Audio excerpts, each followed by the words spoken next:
Shalom family. In this video, we'll take a look at the thoughts and events leading up to the Exodus. Of course, although these are my thoughts, they are based strictly on the scripture. Now, you may have a different interpretation, but it too must be based on the laws of first mention, aka the Torah. Let's read.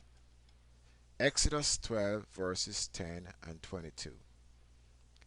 And you shall let nothing of it remain until the morning, and that which remaineth of it until the morning you shall burn with fire.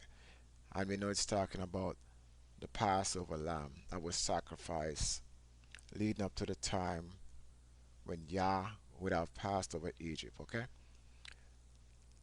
And verse 22 says, And you shall take a bunch of hyssop and dip it in the blood that is in the basin, and strike the lintel and the two side posts with the blood that is in the basin. And none of you shall go out at the door of his house until the morning.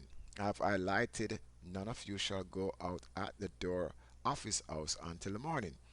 And this shows that Yahshua did not leave out at night because one, they had to make sure they gathered all leftovers and burned it in the morning.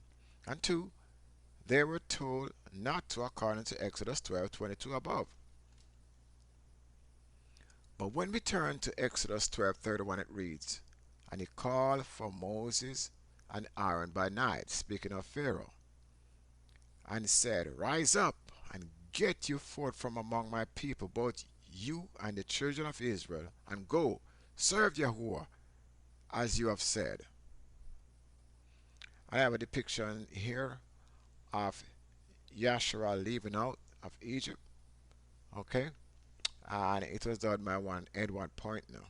But not to take away from the reading, again, Exodus 12:31 points to the fact that Pharaoh sent for Moses and Aaron by night, requesting that them and the children of Israel leave out of Egypt. Okay? Because we know what happened. The plague took place, and the final plague, all the firstborn of man and beast died. So they were like, okay, you guys get out of here. You can read Exodus, the book of Exodus 12. I think that's where you get it. Exactly, Exodus 12. Read the entire portion. Okay, let's continue. So after reading Exodus 12:31 and the foregone verses above, it becomes evident that Moses and Aaron would not go to Pharaoh at night, even if he called him, or called them rather. Why? Because Yah strictly warned them that they should not go outside of their house until the morning.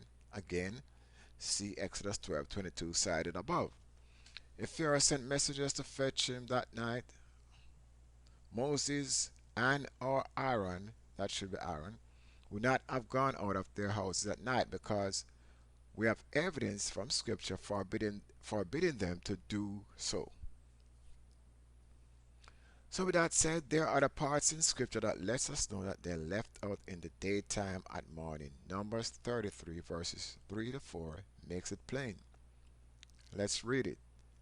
And they departed from Ramses in the first month, on the 15th day of the first month, on the morrow after the Passover.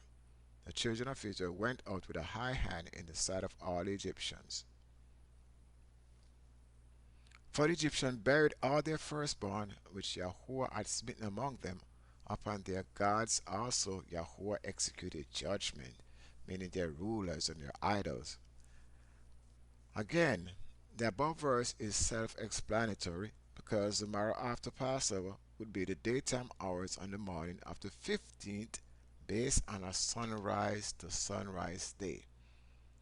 To get a better understanding of when a day begins, please watch video Passover lets us know when a day begins reference in this video, and be sure to read the